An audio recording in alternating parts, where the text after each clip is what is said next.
Hello students, नमस्कार and welcome to वृद्धि education. मैं आप लोगों को बिहार बिजली विभाग का जो बहाली आया है उसमें क्वेश्चन जो करवा रहा हूँ विस्तार से। इसमें देखेंगे आगे क्वेश्चन जो है जो अपना टेक्निकल है उसमें नेक्स्ट क्वेश्चन दो तीन सीरीज में करवा चुका हूँ। इसमें दो तीन वीडियो इस पे बन चुका है।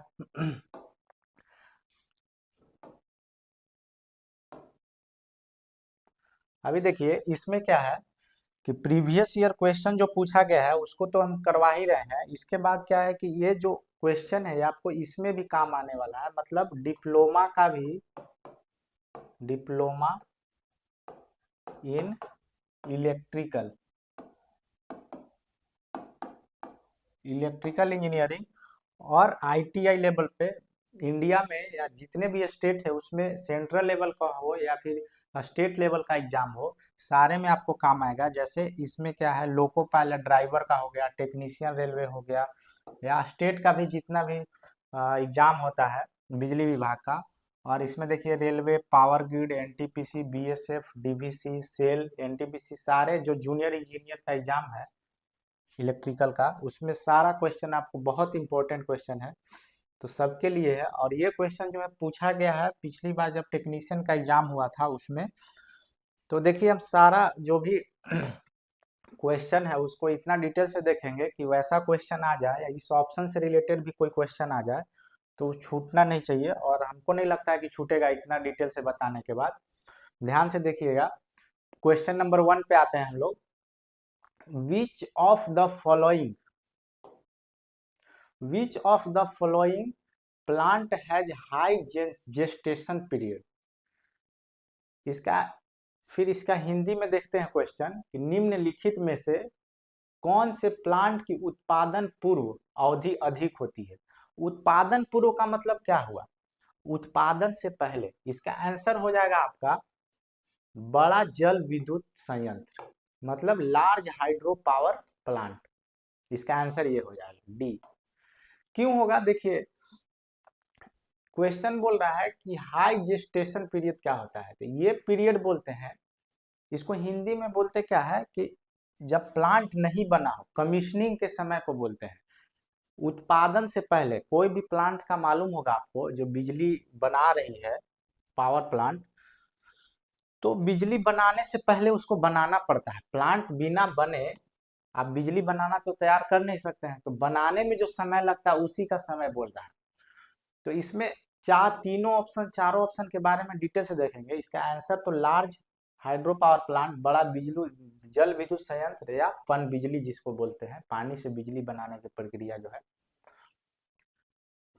तो सबसे ज्यादा समय इसी में लगता है। देखिए आज के समय में थर्मल पावर प्लांट है। थर्मल पावर प्लांट मतलब ताप से, मतलब किससे, कोयला से। किससे चलेगा ये, कोयला से, ठीक है।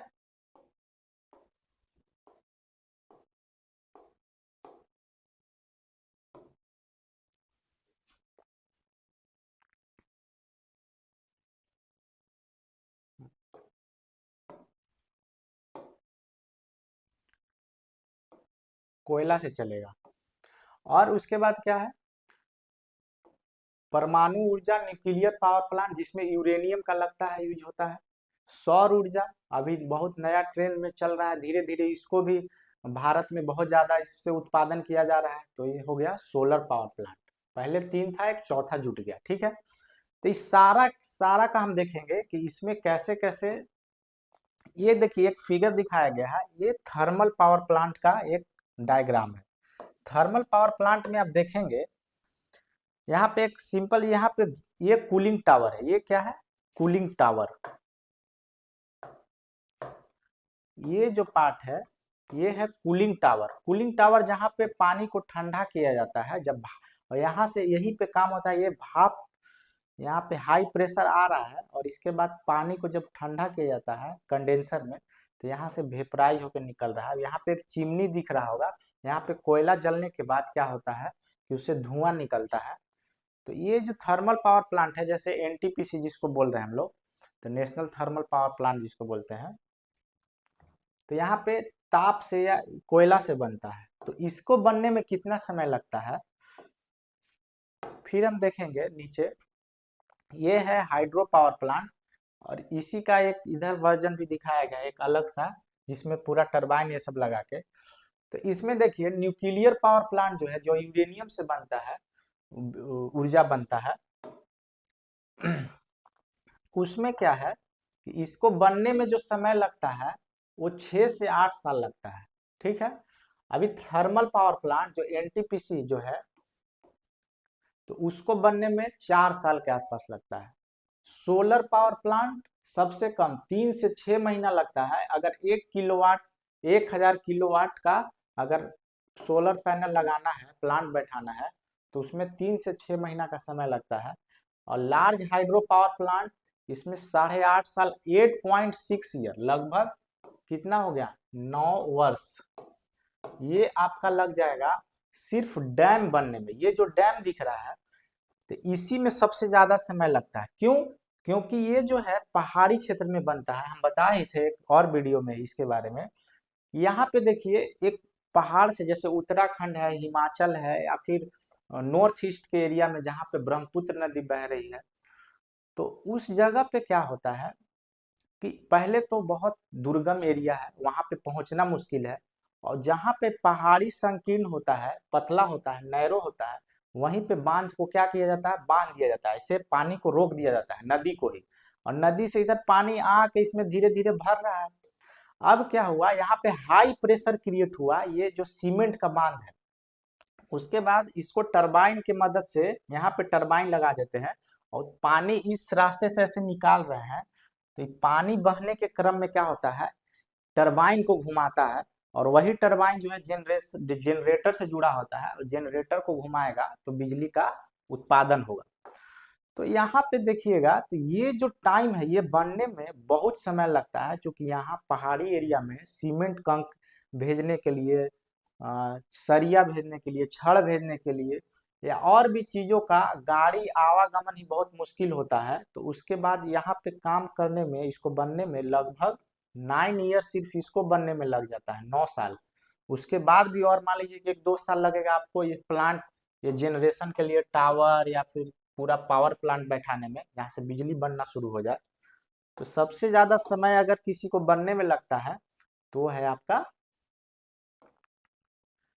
पन बिजली से, या हाइड्रो पावर प्लांट जिसको बोलते हैं। और सबसे कम कम समय जो लगता है वो लगता है किससे, सोलर पावर प्लांट, मतलब सौर ऊर्जा से जो पावर प्लांट है वो सबसे कम समय लगता है। तो ये सारा आपको इसमें समय दिया हुआ है, कोई भी क्वेश्चन इसमें अब दिक्कत होगा ही नहीं। देखिए इसमें सोलर पावर प्लांट दिखाया गया है, बहुत सारा सोलर पैनल जहाँ पे खाली जगह है, जैसे राजस्थान का रेगिस्तान या गुजरात का कच्छ रेगिस्तानी एरिया है, जहाँ पे बंजर एरिया है, जहाँ पे मान लीजिए कि उपजाऊ कुछ नहीं है, गर्मी बहुत ज्यादा है, सोलर एनर्जी बहुत ज्यादा है। तो क्या करता है कि पूरा एरिया में क्या करता है कि सोलर पैनल लग जाता है। ये वर्कर लोग क्या कर रहे हैं, ये आदमी क्या कर रहे हैं कि इसमें क्या होता है, राजस्थान है, डस्ट है जहाँ पे, तो धूल इसमें कुछ दिन के बाद जब उसमें चिपक जाता है, तो क्या हो जाएगा, इसका इफिशियंसी, मतलब कि जो ऊर्जा बनाने का जो प्रक्रिया वो धीमा हो जाएगा। तो ये आदमी क्या कर रहा है, पानी डाल रहा है इस पे, और ये आदमी वाइपर, जैसे घर में वाइपर से सफाई करते हैं फर्श को, उसी तरह से ये सफाई कर रहा है, ताकि इसमें से डस्ट पूरा क्लीन हो जाए। और जैसे ही सोलर एनर्जी इस पे पड़े, सौर ऊर्जा का धूप इस पे आए, तो ज्यादा से ज्यादा ऊर्जा हम मुझे प्राप्त हो। ठीक है, ये एक न्यूक्लियर पावर प्लांट का है ओवरव्यू, जिसमें यूरेनियम डाल करके, यूरेनियम को भट्ठी में, परमाणु भट्ठी में डाल करके और बिजली तैयार किया जाता है। ठीक है, नेक्स्ट देखते हैं दूसरा क्वेश्चन, कि ये two way switch connection is generally use for. Two way switching connection कहाँ पे यूज होता है, हिंदी में कहता है एक टू वे स्विचिंग कनेक्शन का इस्तेमाल आमतौर पे निम्न में से किस के लिए किया जाता है। टू वे स्विच का नाम ही है टू वे, ठीक है, टू वे। टू वे का मतलब हो गया कि मतलब दोनों तरफ स्विच ऐसा रहेगा, जैसे हम लोग जो स्विच यूज करते हैं वो वन वे रहता है, one way. Two way switch का मतलब, अब इसका आंसर क्या हो जाएगा आपका, देखिए टू वे स्विचिंग का यूज कहाँ पे किया जाता है इस्तेमाल, तो ये हो जाएगा सीढ़ी की वायरिंग में। कहाँ पे? सीढ़ी की वायरिंग में। अगर आप लोग अपने घर के वायरिंग में टू वे स्विच का इस्तेमाल नहीं किए हैं तो उसका भी अब जान लीजिए कि टू वे स्विच का यूज करिए, उससे आपको फायदा क्या होगा। देखिए नेक्स्ट में, देखिए ये एक सीढ़ी दिखाया गया है और यहाँ पे एक मान लीजिए बल्ब है, यहाँ पे एक लाइट है, ठीक है ना, यहाँ पे एक लाइट है और यहाँ पे एक बल्ब दिखाया गया है। अभी क्या हो रहा है, कोई आदमी जो है सीढ़ियों से चढ़ना शुरू किया तो उसको बल्ब जलाने के लिए अगर बल्ब यहीं पे बोर्ड पे, जो एक्सटेंशन बोर्ड है यहाँ पे जाके ऑन ऑफ करना पड़ेगा। ऑन ऑफ मतलब चालू बंद करना पड़ेगा। तो इस सीढ़ी यहाँ तक तो अंधेरा में जाएगा, ये लाइट नहीं रहेगा, उजाला नहीं रहेगा, तो इस पे गिर सकता है, कुछ एक्सीडेंट हो सकता है, सीढ़ी से फिसल सकता है। तो क्या करते हैं कि यहाँ पे भी एक बोर्ड रहेगा, एक यहाँ पर भी बोर्ड रहेगा। अगर आदमी इधर से जा रहा है तो यहीं पे ऑन कर देगा, ये लाइट जल जाएगा, पूरा सीढ़ी उजाला हो जाएगा। और यहाँ से अगर कोई आदमी निकल रहा है तो यहाँ से ऑन या ऑफ यहीं से कर सकता है, ठीक है ना। तो दोनों जगह से ऑन ऑफ करने का जो प्रक्रिया है तो इसी को बोलते हैं two way switch. Two way मतलब दो दो रास्ता, दो दो पॉइंट दिया हुआ है। यहाँ पे देखिए टू वे स्विच, देखिए टू वे स्विच में देखिए ऐसा रहेगा, कभी भी स्विच का अगर टू वे स्विच का दिखेगा तो इसमें देखिए दो दो पॉइंट दिखाया गया है, एक यहाँ एक यहाँ, एक यहाँ एक यहाँ, ऐसा रहेगा। टू वे स्विच का सिंबल इस तरह का रहता है, एक यहाँ पे पॉइंट दिखेगा बाहर से, एक यहाँ पे दिखेगा, ऐसे करके दिखेगा। तो ये टू वे स्विच है, एक ही बल्ब है, एक ही लोड है हमारे पास, एक ही, इस एक ही बल्ब को या एक ही मोटर को, मोटर में भी ये काम हो सकता है। जैसे हाल ही में हम गए थे एक जगह, तो वहां पे क्या था कि जिस फ्लोर पे जो लोग हैं वहीं से मोटर को ऑन ऑफ कर रहे हैं। ग्राउंड फ्लोर वाला भी अगर पानी खत्म हो गया तो मोटर को चालू कर सकता है, बंद कर सकता है, फर्स्ट फ्लोर वाला भी बंद कर सकता है। तो वो कौन कर सकता है ये काम? Two way switch. तो सीढ़ी के वायरिंग के लिए ये सबसे ज्यादा यूज होने वाला चीज है, जो एक ही बल्ब को दो जगह से जलाया जा सकता है या बुझाया जा सकता है, ठीक है। आगे का क्वेश्चन में देखते हैं। क्वेश्चन नंबर 3 क्या बोल रहा है कि for performing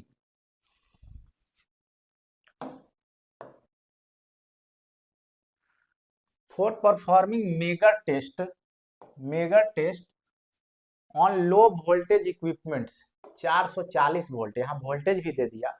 the sufficient voltage rating is,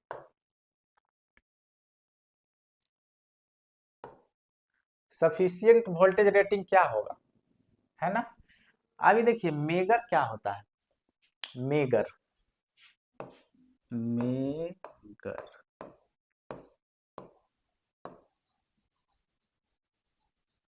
इसमें देखिए इसका आंसर क्या हो जाएगा कि 440 वोल्ट के लिए अगर मेगा टेस्ट करना है तो 500 वोल्ट सफिशियंट है। इसका आंसर हो जाएगा, हिंदी में देखते हैं, कम वोल्टेज के उपकरण पर 440 वोल्ट मेगा टेस्ट करने के लिए वोल्टेज रेटिंग क्या होगा। तो इसका आंसर हो जाएगा 500 वोल्ट, ठीक है। अभी देखिए मेगर के बारे में समझते हैं थोड़ा सा, 2 मिनट। ये आदमी दिख रहा होगा आपको, ये इंजीनियर क्या कर रहा है कि एक मेगर लिया हुआ है,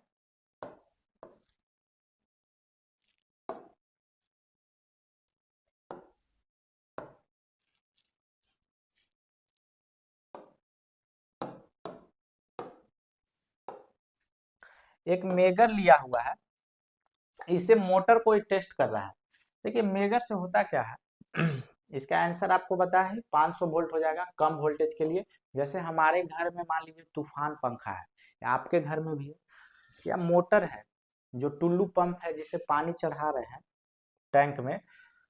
तो आप देखे होंगे कभी कभी पंखा ऑन करने गया तो पंखा को छुए, जैसे पूरा लोहा का बॉडी है, छुए उसी समय हमको झटका लग गया, डर जाते हैं, या कभी कभी ज्यादा कुछ नुकसान हो जाता है हम लोग को।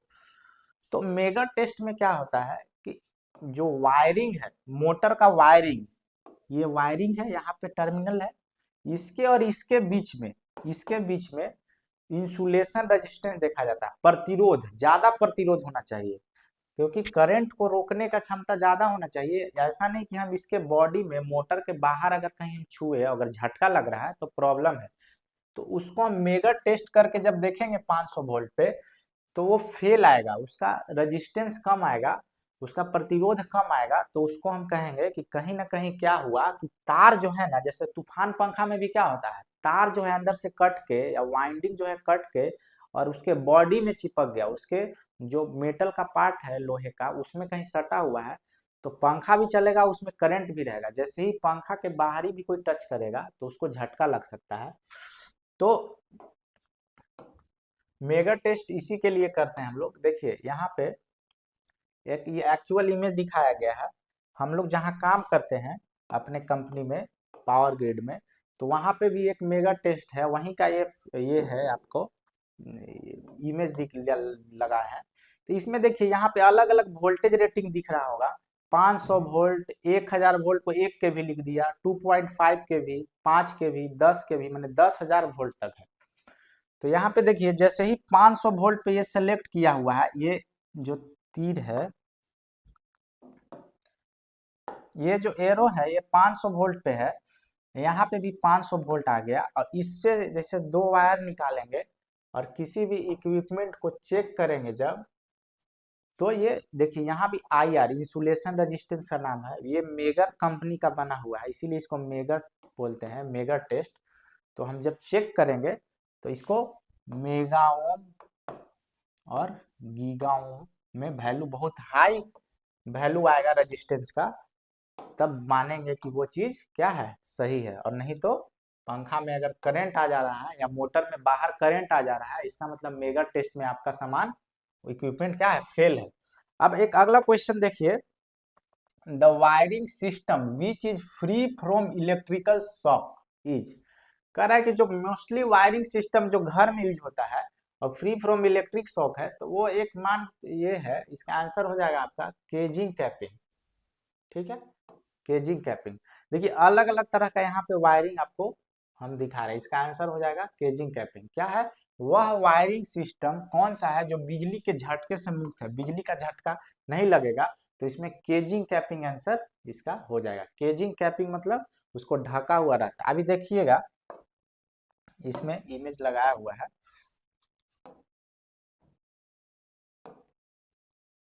हाँ ये देखिए, ऐसा वायरिंग आप लोग देखे होंगे, आपके घर में भी होगा कि एक नीचे से ऐसे बीट इसके नीचे लेवल पे ये कर दिया जाता है स्क्रू से टाइट, उसके बाद इसमें वायर डाल दिए हैं, इसके बाद ऊपर से इसको लगा देते हैं, आराम से सेट हो जाता है। ये देखिए मेरे रूम का है ये भी यही चीज जो है ये केजिंग कैपिंग है। तो इसमें शॉक का कोई चांस नहीं है, क्योंकि अंदर में वायर है, ये भी आपका कवर्ड है और उसके ऊपर से फिर एक कवर हो गया, तो सबसे जो ज्यादा यूज होने वाला है अब यही है। और एक और वायरिंग है, इसको बोलते हैं क्लीट वायरिंग। क्या बोलते हैं, क्लीट, क्लीट वायरिंग। ठीक है, आंसर आपको पता हो गया कि ये है केजिंग कैपिंग, जिसको बोल रहे हैं हम लोग। और ये जो है देखिए क्लीट वायरिंग बता दिया आपको, और ये जो है कंड्यूट वायरिंग है। कंड्यूट देखिए इसमें कहीं पे दिया है, इसमें नहीं दिया है, चलिए कोई बात नहीं, इसको बोलते हैं कंड्यूट वायरिंग। कंड्यूट मतलब होता है पाइप के अंदर में वायरिंग रहता है, पाइप के अंदर में। इस ये जो यूज होता है वर्कशॉप में होता है, क्या कहाँ होता है, वर्कशॉप, वर्कशॉप प्रयोगशाला जिसको बोलते हैं, वहां पे यूज होता है। और ये जो है ये केबल वाला वायरिंग है, जिसको लेड सीथेड वायरिंग बोलते हैं। लेड सीथेड मतलब क्या होता है कि इसमें लेड का सीथ, सीथ मतलब एक कवर होता है शीशे का, जिसमें 95%, 95% शीशा होता है, ग्लास। ग्लास आपको पता ही है इंसुलेटेड मटेरियल है, इंसुलेटर की तरह है, जो बिजली को झटके को क्या करेगा, बिजली को बाहर नहीं आने देगा, समझिए। तो ये केबल है। अभी आप देख रहे होंगे ये केबल का जो यूज वहां पे होता है जहां पे मैकेनिकल स्ट्रेस, मतलब कि कहीं पे दबाव ज्यादा है, मान लीजिए अंडरग्राउंड में गाड़ी उड़ी जा रहा है, लोड ज्यादा पड़ रहा है, तो वहां पे ये यूज होगा। जहाँ पे पानी उनी के रास्ते से गुजारना है, मान लीजिए नदी है और नदी से पार करना है, तो पानी में डूबा रहेगा, तो पानी में भी डूबा रहेगा तो इतना ये कम्पैक्ट रहता है कि पानी इसके अंदर नहीं जाएगा, तो उससे हमको क्या हो जाएगा, बेनिफिट होगा। तो वहां पे यूज होता है जहाँ पे पानी उनी का मात्रा है या फिर जहाँ पे क्या बोलते हैं मैकेनिकली कुछ लोड ज़्यादा है तो वहाँ पे ये चीज़ यूज होगा। यहाँ पे इसमें थोड़ा सा हम दिखाए हैं, इसके बारे में थोड़ा पढ़ सकते हैं। दिस टाइप ऑफ वायरिंग इसके बारे में है, conductor is insulated with VIR, मतलब वल्कनाइज्ड इंडियन रबर जिसको बोलते हैं, रबर से कनेक्टेड है ये, मतलब कवर्ड है। और आउटर शीथ जो है लेड एल्युमिनियम का है, ये एल्युमिनियम और लेड का ये करके किया जाता है, कवर किया रहता है, ठीक है। अब उसके बाद क्या है कि इसमें 95% शीशा का मात्रा है ना। और ये कहाँ पे यूज होता है, जहाँ पे मैकेनिकल इंजुरी का चांस है। डैम्पिंग मतलब होता है मॉइस्चर, नमी का ज्यादा खतरा है। अब नमी घुस जाएगा वायर के अंदर तो क्या होगा, जल्दी खराब हो जाएगा।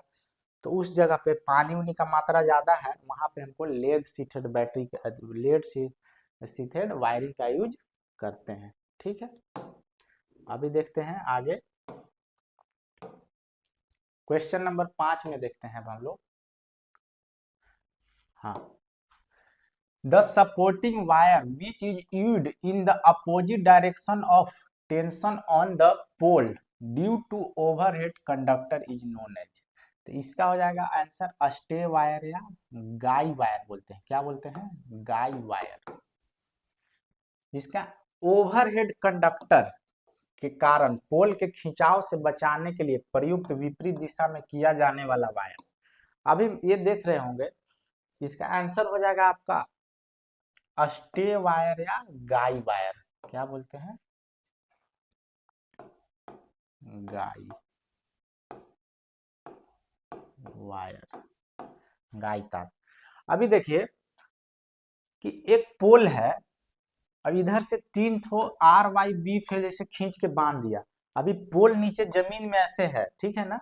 तो क्या होगा कि खिंचाव ज्यादा होगा तो पोल क्या हो सकता है, यहीं से नीचे से टूट जाएगा या टेढ़ा धीरे धीरे धीरे धीरे धीरे टेढ़ा होकर और गिर जाएगा। तो उससे बचाने के लिए क्या करते हैं ना, अपोजिट डायरेक्शन में, यहाँ लिखा हुआ है कि ओवरहेड कंडक्टर के कारण जो खिंचाव हो रहा है उसके विपरीत दिशा में, इधर से खिंचाव हो रहा है, इधर खींच रहा है, तो इधर के डायरेक्शन में, उल्टा डायरेक्शन में एक तार को जमीन से खींच करके बांध दिया जाता है। इसमें हालांकि कोई सप्लाई नहीं रहेगा, इसको छुएंगे तो ऐसा नहीं कि झटका लगेगा, क्योंकि यहाँ पे एक इंसुलेटर डाला हुआ रहता है और यहाँ पे भी डायरेक्ट कनेक्टेड नहीं रहता, अलग रहता है इस तार से। तो इस तार में कोई सप्लाई नहीं रहेगा और इसको खींच के एक तरह से इसका काम है सिर्फ सपोर्ट देना, पोल को खड़ा रखना सीधा बैलेंस वे में। तो इसको नाम जो है अस्टे, अस्टे मतलब खड़ा करके रखने का बोलते हैं या गाई वायर बोलते हैं, इसका नाम है, ठीक है। अभी देखिए अगले प्रश्न की तरफ बढ़ते हैं हम लोग। इसी के देखिए अब दिखाए हैं यहाँ पर भी कि एक पोल है, ये क्या है, पोल है। अब इधर से मान लीजिए कि 3 गो सप्लाई RYB निकला, तो इसको क्या करेगा कि खींच के रखेगा तार। अब यहाँ से पोल क्या हो जाएगा, टूट के से गिर जाएगा जमीन पे। तो उससे बचाने के लिए क्या करते हैं कि यहाँ पे बांध करके इसको जमीन में ऐसे लॉक कर देते हैं। इससे क्या हो जाता है बैलेंस, अगर इधर ये खींचेगा तो इधर ये खींचता है, तो जिसके कारण पोल हमेशा सीधा खड़ा रहता है। तो इसके बारे में देखिए, गाय वायर के बारे में थोड़ा सा लिखा हुआ है कि also known age guy wire. Stay wire का नाम एक क्या है, गाय वायर भी नाम है। अब इसका काम क्या है, तो पोल को, स्ट्रक्चर को सीधा खड़ा रखना, जो बिजली का खंभा है, जिससे हमको आंधी तूफान में या नॉर्मल कंडीशन में भी गिरने से बचाएगा उसको। अभी देखिए क्वेश्चन नंबर 6 जो बोल रहा है, प्रश्न 6 पे आते हैं हम लोग। तो which among the following is used in transmission line of higher voltage beyond 33 kV। उच्च वोल्टेज के ट्रांसमिशन में कौन सा प्रयुक्त किया जाता है, इंसुलेटर। ये इंसुलेटर है, देख रहे होंगे इंसुलेटर। बिना इंसुलेटर के आप तो सप्लाई कर नहीं पाइएगा। तो इंसुलेटर का अलग अलग टाइप होता है, जैसे पिन टाइप इंसुलेटर, फिर आपका पोस्ट इंसुलेटर है, या सस्पेंशन टाइप इंसुलेटर है। तो इसका आंसर हो जाएगा सस्पेंशन टाइप इंसुलेटर, ठीक है। हाई वोल्टेज या उच्च वोल्टेज में जहां यूज होने वाला इंसुलेटर का नाम है वो सस्पेंशन टाइप इंसुलेटर है। सस्पेंशन मतलब लटका हुआ, ठीक है। देखिए पहले ये सस्पेंशन टाइप इंसुलेटर कैसा दिखता है। ये जो है ये देखिए हमारे कंपनी में जहाँ काम कर रहे हैं हम, वहाँ पे बिजली का चूंकि हाई वोल्टेज का काम है, तो यहाँ पे ये जो वर्कर हैं ये लोग क्या कर रहे हैं, देखिए ये लोग है, ये इंसुलेटर को, यहाँ पे इंसुलेटर दिख रहा होगा, ये पूरा ऐसे पूरा लिंक से ये लिंक रहता है, ये देख रहे होंगे, यहाँ देख रहे होंगे, तो ये जो पार्ट है यहाँ आ जाएगा, और इसमें लिंक से ये लॉक होते जाएगा, और ऐसे ऐसे करके कनेक्ट कर करके जोड़ जोड़ के एक लंबा बना दिए, इसको खींच के देखिए एक दिख रहा होगा पतला तार, इसके माध्यम से यहाँ पे पहुंचाया जा रहा है, यहाँ पे एक वर्कर, यहाँ पे एक आदमी है जो चढ़े हुए हैं, इसको खींच के काम कर रहे हैं, ठीक है। इसका काम क्या है कि पोल से डायरेक्ट कनेक्ट नहीं हो रहा तार, तो इंसुलेटर की तरह सस्पेंशन मतलब लटका हुआ है, ऐसे सस्पेंड किया हुआ है, तो इसको एक तरह से इसका नाम और है डिस्क इंसुलेटर। क्या नाम है इसको? डिस्क इंसुलेटर, ठीक है, disc, disc type, disc type. तो इसमें क्या करते हैं, लिंक से कनेक्ट कर करके जोड़ जोड़ के लंबा इंसुलेटर का निर्माण करते हैं। एक का अलग अलग रेटिंग होता है, 11 के भी, 22 के भी, 33 के भी, एक एक का। अब मान लीजिए ये कितना केवी का लाइन है, ये 400 केवी का लाइन है, 4 लाख वोल्ट इसमें है। अब इसका निर्माण किया जा रहा है या मरम्मत किया जा रहा है, तो इसमें मान लीजिए कि जोड़ जोड़ के एक अगर 11 केवी का है या 22 केवी का है, तो 400 केवी तक जब जोड़ने से हो जाएगा, तो उतना हम जोड़ करके इसको वायर से कनेक्टेड है ये, ठीक है। एक अलग देखिए इसमें एक और क्वेश्चन हम बताए हैं, पीछे चलते हैं थोड़ा सा इसी में, कि 33 केवी के ऊपर तो आप जान गए कि 33 केवी के ऊपर अगर कुछ है यूज करना है तो सस्पेंसर टाइप इंसुलेटर यूज करेंगे, ठीक है। लेकिन 33 केवी से नीचे अगर यहाँ लिखे हैं pin type insulator up to 33 kV, माने 33 केवी से नीचे या लास्ट 33 केवी तक जो यूज होगा वो पिन टाइप इंसुलेटर यूज होगा। इसका आंसर ये है। अब पिन टाइप इंसुलेटर ऐसा दिखता है, जैसे गांव में क्या है 11 केवी का जो पोल देखे होंगे, 11 केवी का तार जो आता है और उसमें ट्रांसफार्मर तक जो आता है, या हमारे जो गांव में जो लगा होता है, ऐसे हनुमान जी के गद्दा की तरह ही दिख रहा होगा आपको, बजरंगबली के गद्दा की तरह दिख रहा है, यही पोल में कनेक्ट हो जाएगा, बोल्ट कर दिया जाएगा, इसको नट बोल्ट से टाइट कर दिया जाएगा। अब इधर से कंडक्टर, यहाँ पे थोड़ा सा ऐसे गड्ढा है, इसी में तार पार होता है, यहाँ पे देख रहे होंगे, इसी में तारवा का है पार है, और यहाँ पे पोलवा से जुड़ल है, तो इसको क्या बोलेंगे, पिन टाइप इंसुलेटर। तो लेस देन अगर बोलेगा कि 33 केवी से नीचे, तो ये वाला यूज हो जाएगा, पिन टाइप इंसुलेटर यूज हो जाएगा, और 33 केवी से ऊपर सस्पेंशन टाइप इंसुलेटर, ठीक है। अब क्वेश्चन आगे बढ़ते हैं, क्वेश्चन में ये समझ लीजिए, which of the following insulating material is used, insulating material का बात कर रहा है, फॉर इम्प्रिग्नेशन ऑफ आर्मेचर वाइंडिंग, कर आर्मेचर की वाइंडिंग के लिए, इसका आंसर हो जाएगा आपका बेकिंग वार्निश। आर्मेचर की वाइंडिंग के इम्प्रीगेशन के लिए किस प्रकार का इंसुलेटिंग मटेरियल यूज किया जाता है, तो यहाँ पे बेकिंग वार्निश आंसर हो जाएगा। देखिए आर्मेचर बनता है, आर्मेचर किसको बोलते हैं आपको मालूम होगा, या बता भी देते हैं, आर्मेचर बोलते हैं मोटर है या जनरेटर है, उसके बीच में जो घूमने वाला पार्ट है उसी को बोलते हैं हम आर्मेचर। ये दिख रहा है आपको, ये पूरा यहाँ से ऐसे निकल रहा है, ये मोटर है मान लीजिए, अब ये पूरा घूमेगा, राउंड राउंड घूमेगा गोल गोल अंदर का पार्ट, तो उसी को आर्मेचर बोलते हैं। तो आर्मेचर को इम्प्रिग्नेशन किया जाता है, मतलब डुबाया जाता है किसी चीज में। डुबाया क्यों जाता है, यहाँ पे एक और चीज दिख रहा होगा कि आदमी लकड़ी पे पुताई कर रहा है, दो आपको फिगर दिख रहा होगा इसमें, देखिए दोनों फिगर का मतलब बहुत इंपॉर्टेंट है। बेकिंग वार्निश इसका आंसर क्यों है, वार्निश ही कर रहा है, क्या कर रहा है, वार्निश। पहले का लकड़ी आप देखे होंगे फर्नीचर, तो पहले का या अभी भी आता है, पॉलिश किया हुआ बोलते थे कि लकड़ी पे पॉलिश मारना है, और ये सूख जाने के बाद बहुत हार्ड हो जाता है। अब मान लीजिए हम एक बार कर रहे थे खुद से घर पे, और ब्रश को छूट गया गलती से, तेल जैसा ही दिखेगा, ये कैसा दिखता है, तेल जैसा। और ये लकड़ी पे चढ़ा देंगे ना, तो लकड़ी का अंदर का रंग दिखते रहेगा, ऐसा नहीं है कि लकड़ी को ढकेगा, लेकिन लकड़ी को ऊपर से कवर कर देगा, एकदम शीशा की तरह दिखेगा लकड़ी, चमक उसमें बढ़ जाएगा। और पानी उनी या जो नमी से लकड़ी खराब नहीं होगा। एक बार वार्निश कर दीजिए, 10 साल तक लकड़ी एकदम चमकते रहेगा।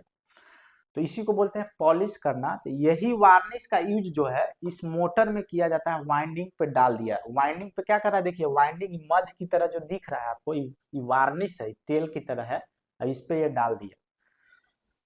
इससे होता क्या है, हम बोले ना कि अगर ब्रश छूट गया, पेंट करते करते छोड़ दिए, और कल इसको सोचिए कि हटा ले, तो एकदम पूरा चिपक जाता है। तो इसका दो दो तीन प्रॉपर्टी, अच्छा अच्छा गुण है। पहला गुण क्या है कि ये बाइंड करके रखता है, बांध के रखता है, मतलब चिपकने का प्रॉपर्टी है, एडहेसिव प्रॉपर्टी है। और दूसरा गुण क्या है कि इतना चिकन होता है, ये चिकना इतना रहेगा इस पे लग गया तो, कि जैसे डस्ट इस पे पूरा गिर गया, ऐसे झाड़ दीजिए तो झाड़ जाएगा, क्योंकि ये पूरा शीशा की तरह लकड़ी को बना दिया, तो डस्ट उसमें चिपकने नहीं देगा। और मोटर में क्या होता है कि घूमना है, उसको घूमना है, तो घूमते घूमते वाइंडिंग इधर उधर उघर जाएगा, फैल जाएगा या हट जाएगा। तो उससे बचाने के लिए इस पे क्या करते हैं, वार्निश का घोल में इसको डुबा देते हैं। ठीक है ना, देखिए इसीलिए आपको दिखाया लकड़ी का ये चीज।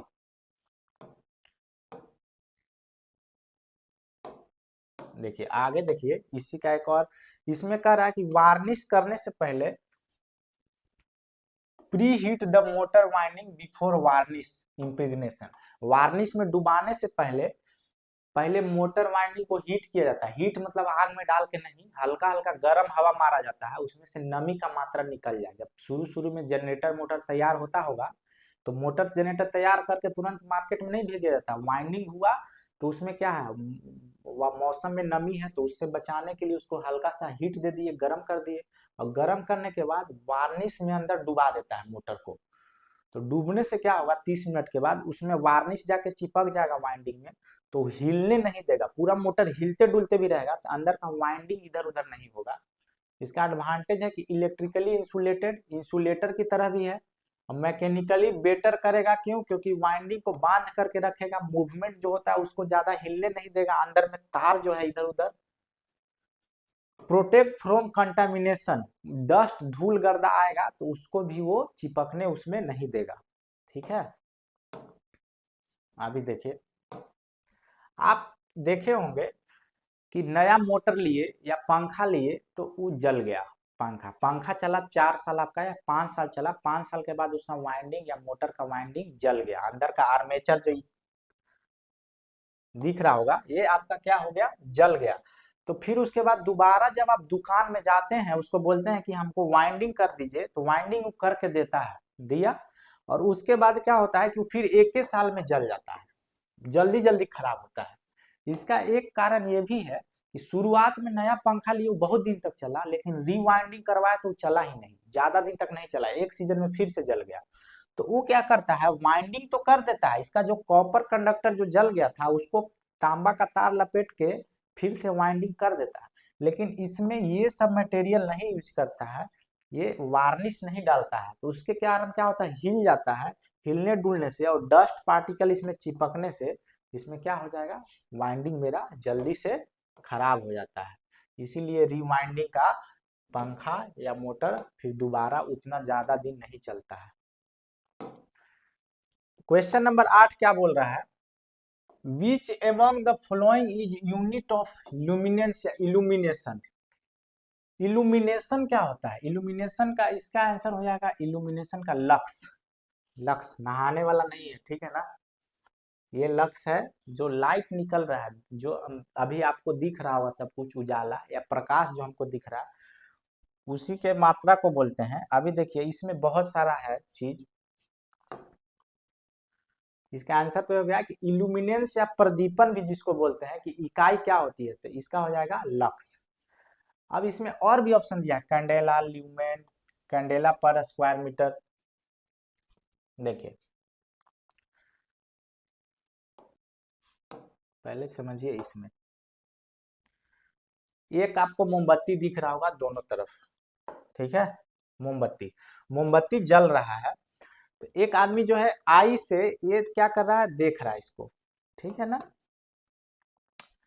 मोमबत्ती जलने के बाद पूरा चारों तरफ लाइट निकला, या बल्ब जलने के बाद चारों तरफ उजाला निकला, क्योंकि बल्ब जला तो चारों तरफ अपना ऊर्जा को, लाइट एनर्जी को, प्रकाश को बिखेर दिया। तो ये जो चारों तरफ निकला उसको बोलते हैं ल्यूमिनस फ्लक्स। इसका नाम क्या है, लुमिनस फ्लक्स, ठीक है, प्रदीपन फ्लक्स बोल सकते हैं इसको। अब इसका यूनिट जो होता है वो ल्यूमेन होता है। क्या होता है, ल्यूमेन। ल्यूमिनस फ्लक्स, चारों तरफ जो उजाला निकला, एगो बल्ब जला, जितना चारों तरफ लाइट निकला उसको बोलेंगे ल्यूमिनस फ्लक्स। इसका यूनिट होता है, माने ऐसा यूनिट जिसको बोलते हैं ल्यूमेन बोलते हैं, ठीक है। अब इसमें से क्या है, एक सेकेंड, इसमें देखेंगे कि इंटेंसिटी, ल्यूमिनस इंटेंसिटी किसको बोलेंगे, कि एक जगह है, मान लीजिए एक रूम है, और रूम में या एक टॉर्च है, टॉर्च एक ही रूम में 10 गो टॉर्च चलाएं या 10 गो बल्ब जलाएं तो बहुत ज्यादा लाइट हो जाएगा, पूरा उजाला ज्यादा हो जाएगा। तो इतना सा एरिया में बहुत ज्यादा लाइट का मात्रा घुसा हुआ है, तो उसको बोलेंगे ल्यूमिनस इंटेंसिटी। अब इसका मात्रक होता है कैंडेला। ऐसा यूनिट जो मात्रक होता है वो क्या होता है, कैंडेला, ठीक है। और एक घर है, ये घर है, नीचे आया, यहाँ से लाइट जला या बल्ब जला, अभी घर के फर्श पे पड़ेगा नीचे जमीन पर, तो जितना मात्रा लाइट का आया उसको अगर जमीन के एरिया से भाग दे देंगे हम, तो वो हो जाएगा इल्यूमिनेशन या लुमिनेंस, जिसको बोलते हैं कैंडेला पर मीटर स्क्वायर या लक्स। इसी का देखिए यहाँ पे नाम लिखा हुआ है LUX, लक्स, ठीक है। अभी देखिए यहाँ पे देख रहे होंगे कि एक बल्ब जल रहा है, एक बल्ब जल रहा है, ठीक है,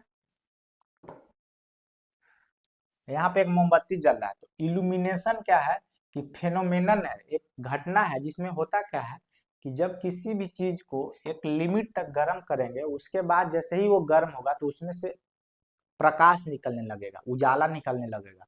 ऐसा नहीं है कि थोड़ा सा ही गर्म हुआ तो उसमें से उजाला निकलने लगा। तो ये जैसे ही हीट हुआ तो उसके बाद उजाला निकलने लगा। उसी प्रक्रिया को, उसी घटना को क्या बोलते हैं, इल्यूमिनेशन बोलते हैं, प्रदीपन बोलते हैं, माने जलना, प्रकाश देना, ठीक है ना। आगे देखिए, ये और ये एक चीज एक ही है, ल्यूमेन, लक्स और कैंडेला पर मीटर स्क्वायर दोनों एक ही चीज है। हालांकि इसका आंसर दोनों होना चाहिए, लेकिन मान लीजिए अब ऑप्शन एग्जाम में एक ही दिया और शुरुआत में ये आ गया, ये बहुत फेमस है, इसी को बोलते हैं कैंडेला पर मीटर स्क्वायर।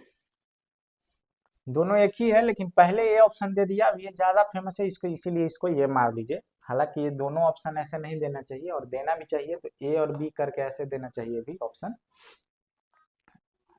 ठीक है। इसके बारे में पूरा डिटेल में लिखा हुआ है। अब देखिए आगे, समझ गए। आगे क्वेश्चन देखिए, 9 नंबर प्रश्न पे आते हैं। बोला कि ये 2 pole synchronous generator driven at 1500 RPM generate EMF at frequency of. इसका देखिए 1500 RPM पर घूम रहा है एगो 2 पोल का सिंक्रोनस जनरेटर, 1500 RPM पे घूम रहा है, मतलब 1500 revolution per minute, revolution per minute, एक मिनट में 1500 बार घूम रहा है। तो इसका फ्रीक्वेंसी क्या होगा, आवृत्ति। तो देखिए स्पीड जो होता है उसका होता है 120F/p, ठीक है। तो 120 हो गया, इधर 1500 आपको दिया हुआ है, अब इधर आपको F निकालना है, और बटा P का वैल्यू क्या है, पोल कै गो पोल है, 2 पोल है, तो इधर गुना हो जाएगा, तो 1500 गुना 2 कितना हो जाएगा, 3000, तो बटा में 120 आ जाएगा, इधर F हो जाएगा। तो इसका आंसर हो जाएगा आपका 25 हर्ट्ज, ठीक है ना, 25 हर्ट्ज। इसका आवृत्ति का आंसर कितना हो जाएगा, 25 हर्ट्ज, ठीक है। यहाँ पे देखिए एक 50 हर्ट्ज का सिंबल दिखाया गया है, ये ऐसे है, और इसी का आधा जब कर दिया गया, मतलब इसी साइकिल में 2 बार हो गया, तो ये 25 हर्ट्ज हो गया। तो ये तरह का हमको ग्राफ मिलेगा, ठीक है ना, जनरेटर में। अभी देखिए चलते हैं थोड़ा, नहीं तो वीडियो बहुत लंबा हो जाएगा। ये जनरेटर है, जनरेटर में अगर 2 पोल का जनरेटर है और 1500 आरपीएम से ये घूमेगा, तो इसका जो आवृत्ति जो निकल के आएगा, फ्रीक्वेंसी इसमें से, वो 25 हर्ट्ज निकल के आएगा, ठीक है। आगे देखिए क्वेश्चन, डोमेस्टिक इलेक्ट्रिकल अप्लायंस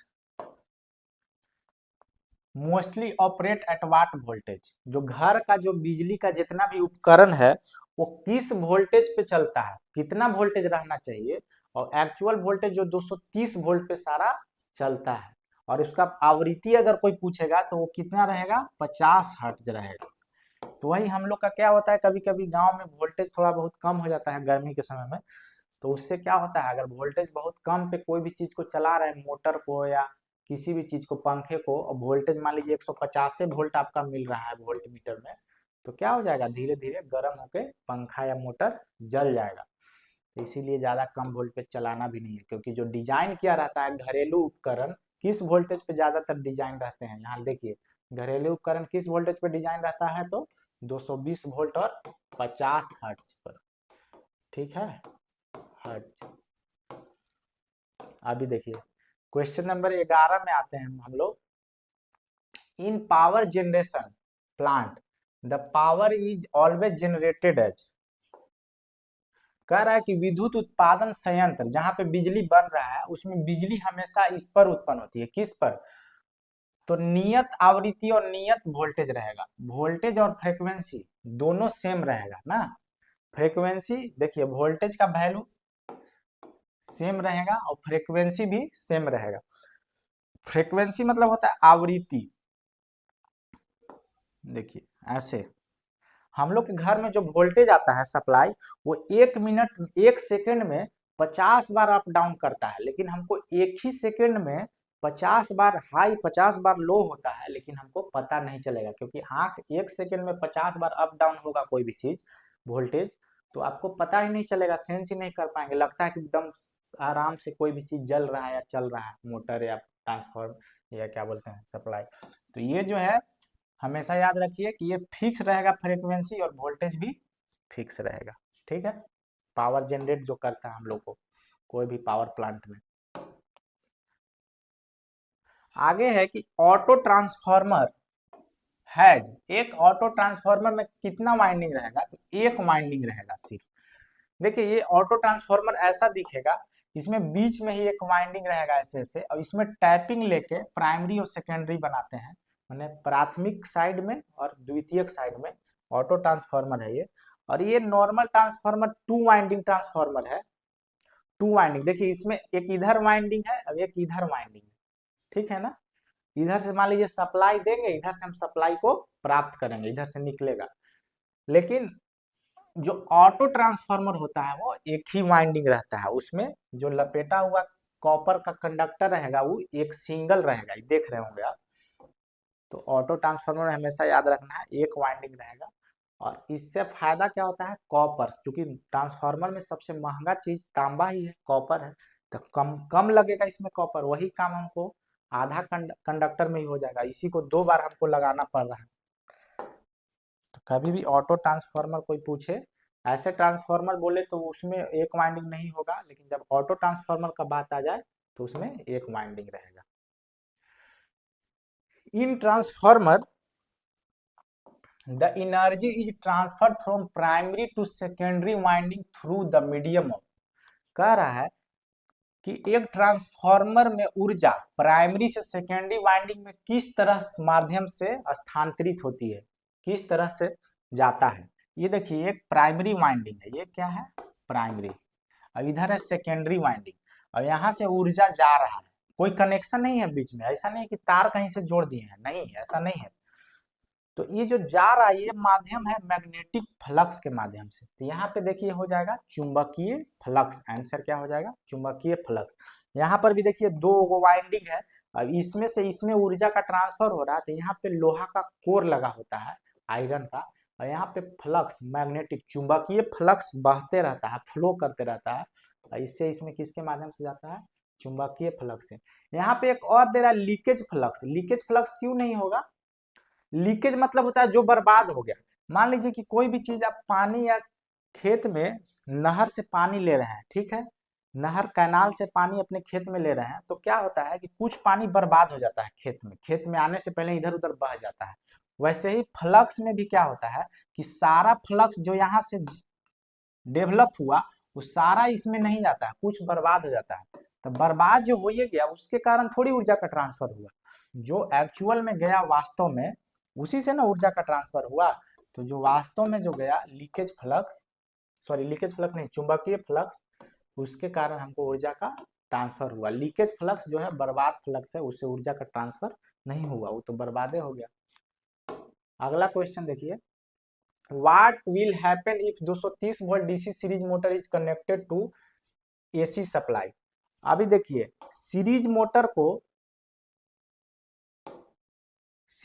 को क्या से कनेक्ट कर दिया, एसी सप्लाई से। अगर डीसी मोटर है, एक आदमी क्या किया कि डीसी मोटर लाया और उसको एसी से जोड़ दिया, मतलब बैटरी से चलने वाला मोटर को उसमें सप्लाई दे दिया। लेकिन अगर डीसी सीरीज मोटर रहेगा, डीसी सीरीज क्या रहेगा, सीरीज मोटर रहेगा, तो डीसी सीरीज मोटर रहेगा, कह रहा है कि यदि 230 वोल्ट डीसी सीरीज मोटर को 230 वोल्ट एसी आपूर्ति से जोड़ दिया जाए तो क्या होगा, तो मोटर कम दक्षता के साथ और अधिक स्पार्किंग के साथ चलेगा।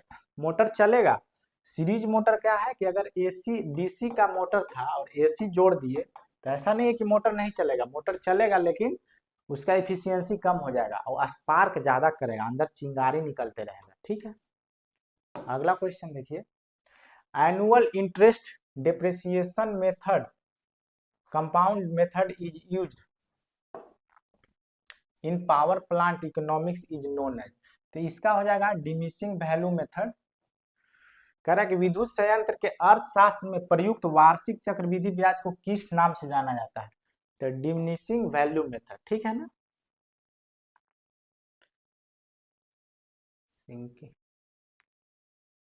सिंकिंग फंड मेथड नहीं, सॉरी, इसका आंसर हो जाएगा आपका सिंकिंग फंड मेथड। क्या हो जाएगा इसका आंसर, सिंकिंग फंड मेथड। क्यों, सिंकिंग फंड मेथड होता क्या है कि जैसे पावर प्लांट जो बना, तो पैसा कहाँ से आया होगा, इस समझ में आपको आ रहा है। पावर प्लांट या लाइन बना तो वो सरकारी चीज बना रहा है या कोई भी कंपनी बना रहा है या सरकार ही बना रहा है किसी कंपनी के थ्रू, पावर ग्रिड के थ्रू या एनटीपीसी के थ्रू, तो ये बनने में बहुत पैसा लगता है, 10,000 20,000 40,000 करोड़। तो इस पैसा को लोन लेता है कंपनी, एसबीआई से या कहीं से मान लीजिए लोन लिया, तो लोन उधार लिया जब, तो उधार लेता है तो उसको लेना भी है वापस। तो ये कंपनी क्या करता है कि वापस किससे लेगा, एनटीपीसी पावर पैसा किससे लेगा, तो जैसे स्टेट में हम लोग को बिजली विभाग हमको क्या दे रहा है, सप्लाई दे रहा है, तो उससे वो पैसा लेगा। तो पैसा कैसे माध्यम से लेगा, तो कंपनी ये जो बना हुआ है जनरेट करने के लिए, तो इस 100 साल तक ऐसा ही थोड़े रहेगा, धीरे धीरे खराब हो जाएगा, बंद हो जाएगा। तो प्लांट का बनाने में मान लीजिए 10,000 करोड़ रुपया लगा, ठीक है, वो अपना प्रॉफिट जोड़ के और उसमें इंटरेस्ट जोड़ के, मैंने कंपाउंड इंटरेस्ट के साथ वो बिहार सरकार से लेगा कि भाई आपको हम बिजली दे रहे हैं, तो बिहार सरकार किससे लेगा, हम लोग से लेगा।